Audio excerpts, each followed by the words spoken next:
Chapter I. The Right to be Rich. Whatever may be said in praise of poverty, the fact remains that it is not possible to live a really complete or successful life unless one is rich. No man can rise to his greatest possible height in talent or soul development unless he has plenty of money. For to unfold the soul in, to develop talent, he must have many things to use. And he cannot have these things unless he has money to buy them with. Man develops in mind, soul, and body by making use of things. And society is so organized that man must have money in order to become a possessor of things. Therefore, the basis of all advancement for man must be the science of getting rich. The object of all life is development, and everything that lives has an inalienable right to all the development it is capable of attaining.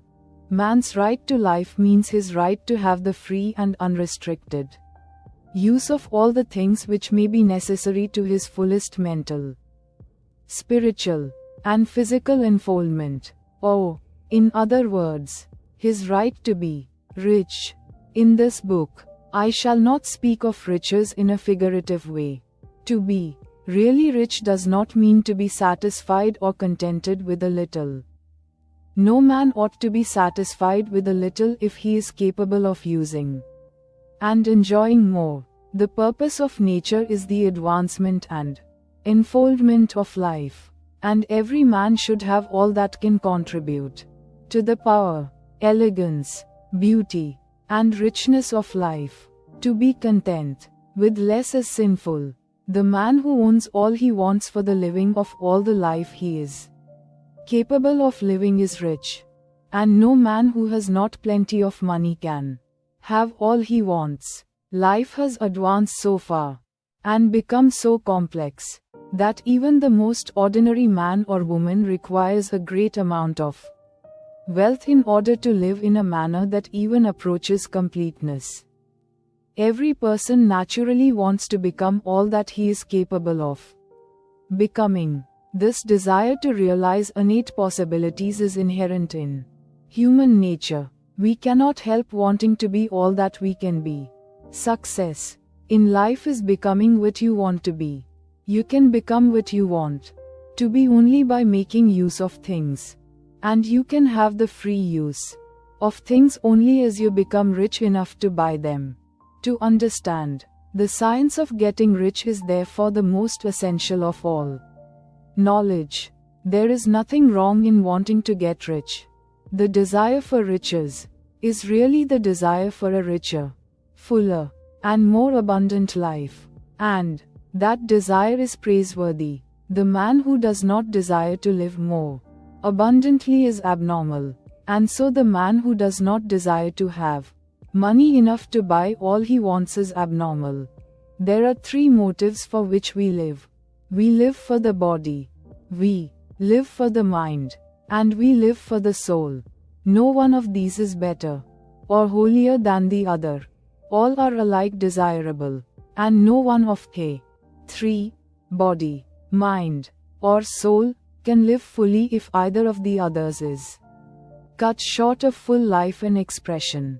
It is not right or noble to live only for the soul and deny mind or body. And it is wrong to live for the intellect and deny body and soul. We are all acquainted with the loathsome consequences of living for the body and denying both mind and soul. And we see that real life means the complete expression of all that man can give forth through body, mind, and soul. Whatever he may say, no man can be really happy or satisfied unless his body is living fully in every function, and unless the same is true of his mind and his soul. Wherever there is unexpressed possibility or function not performed, there is unsatisfied desire. Desire is possibility seeking expression, or function seeking performance. Man cannot live fully in body without good food, comfortable clothing, and warm shelter, and without freedom from excessive toil, rest and recreation are also necessary to his physical life. He cannot live fully in mind without books and time to study them.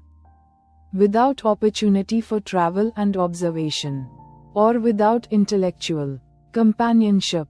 To live fully in mind, he must have intellectual recreations, and must surround himself with all the objects of art and beauty he is capable of using and appreciating. To live fully in soul, man must have love, and love is denied expression by poverty. Man's highest happiness is found in the bestowal of benefits on those he loves. Love finds its most natural and spontaneous expression in giving. The man who has nothing to give cannot fill his place as a husband or father, as a citizen, or as a man. It is in the use of material things that man finds full life for his body, develops his mind, and unfolds his soul. It is therefore of supreme importance to him that he should be rich. It is perfectly right that you should desire to be rich. If you are a normal man or woman, you cannot help doing so. It is perfectly right that you should give your best attention to the science of getting rich, for it is the noblest and most necessary of all studies. If you neglect this study, you are derelict in your duty to yourself, to God, and to humanity. For you can render God and humanity no greater service than to make the most of yourself.